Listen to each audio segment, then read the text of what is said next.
कलयुग में भगवान को प्राप्त करने का मार्ग अत्यंत जटिल और विविधतापूर्ण हो सकता है। विभिन्न धर्मों और आध्यात्मिक परंपराओं में इसके अलग अलग उपाय और साधन बताए गए हैं। यहाँ हम हिंदू धर्म के संदर्भ में भगवान को प्राप्त करने के विभिन्न मार्गों, साधनों और उपायों की विस्तृत चर्चा करेंगे। पहला, भक्ति योग। भक्ति योग को भगवान को प्राप्त करने का सबसे सरल और प्रभावी मार्ग माना जाता है। इसमें भगवान के प्रति प्रेम और समर्पण को मुख्य साधना माना गया है। दूसरा, नाम जप। नाम जप का महत्व कलयुग में विशेष रूप से बढ़ता जाता है। भगवान का नाम जपना, जैसे हरे राम राम राम हरे हरे, हरे कृष्णा कृष्ण कृष्ण हरे हरे से भक्त भगवान के समीप महसूस करता है। इसके बाद कीर्तन और भजन।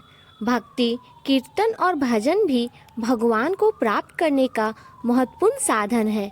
यह साधन मन को शुद्ध करती है और भक्त को भगवान के समीप ले जाती है। इसके बाद पूजा और अर्चना। नियमित पूजा और अर्चना से भक्त अपने आराध्य के साथ एक गहरा संबंध बना सकता है। इसमें दीप जलाना, मंत्र उच्चारण और भगवान की प्रतिमा या तस्वीर के समक्ष प्रार्थना करना शामिल है। इसके बाद ज्ञान योग।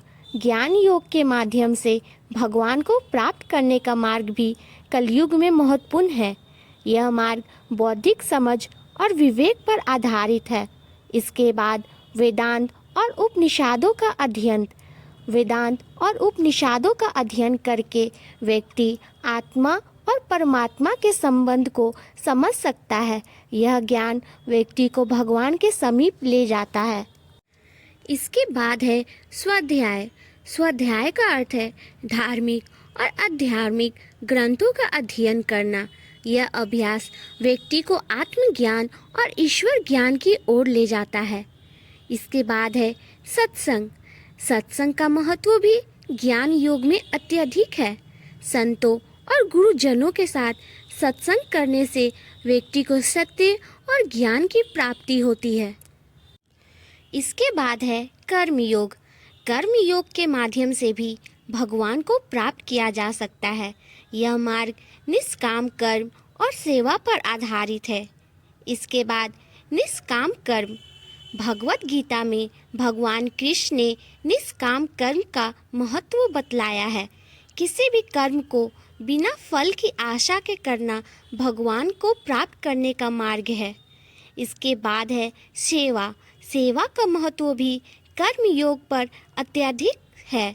सेवा भाव से किए गए कार्य भगवान के प्रति समर्पण का प्रतीक है। इसके बाद दान और परोपकार। दान और परोपकार भी कर्म योग का एक महत्वपूर्ण हिस्सा है। यह साधना व्यक्ति को भगवान के निकट ले जाती है। ध्यान और साधना। ध्यान और साधना के माध्यम से भी भगवान को प्राप्त किया जा सकता है। यह मार्ग आंतरिक शक्ति और ध्यान केंद्रित करने पर आधारित है। ध्यान।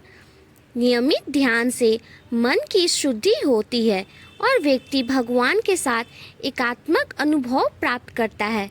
इसके बाद प्राणायाम। प्राणायाम के माध्यम से श्वास को नियंत्रित करके व्यक्ति ध्यान में गहरा उतर सकता है और भगवान की अनुभूति कर सकता है। इसके बाद योग आसन का अभ्यास। योग आसन का नियमित अभ्यास से भी मन और शरीर को शुद्ध करता है और भगवान की प्राप्ति में सहायक होता है। इसके बाद संतों और गुरुजनों का मार्गदर्शन। संतों और गुरुजनों का मार्गदर्शन भगवान को प्राप्त करने में अत्यंत महत्वपूर्ण है। वे सही मार्ग दिखाते हैं और साधक को कठिनाइयों से बचाते हैं। इसके बाद है गुरु भक्ति। गुरु भक्ति का महत्व अत्यधिक है। गुरु के चरणों में समर्पित होकर साधक भगवान की प्राप्ति कर सकता है। इसके बाद है गुरु मंत्र। गुरु द्वारा दिए गए मंत्र का नियमित जाप साधक को भगवान के समीप ले जाता है। इसके बाद है गुरु सेवा। गुरु की सेवा करना भी भगवान की प्राप्ति का एक महत्वपूर्ण साधक है।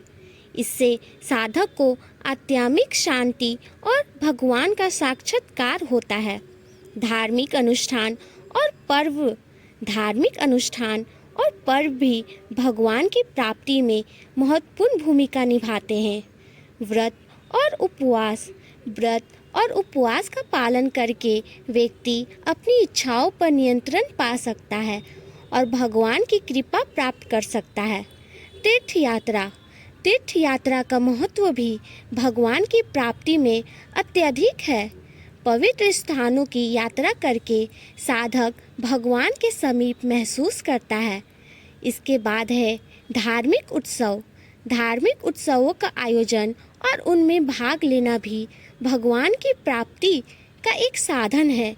इससे व्यक्ति का मन और भी आत्मा दोनों शुद्ध हो जाता है। कलयुग में भगवान को प्राप्त करने के लिए भक्ति योग, ज्ञान योग, कर्म योग, ध्यान और साधना और उसे आत्मिक शांति और ईश्वर साक्षात्कार की दिशा में अग्रसर करते हैं। प्रत्येक व्यक्ति को अपने स्वभाव और रुचि के अनुसार इन साधनों का चयन करना चाहिए और उन्हें नियमित रूप से अभ्यास में भाग लेना चाहिए।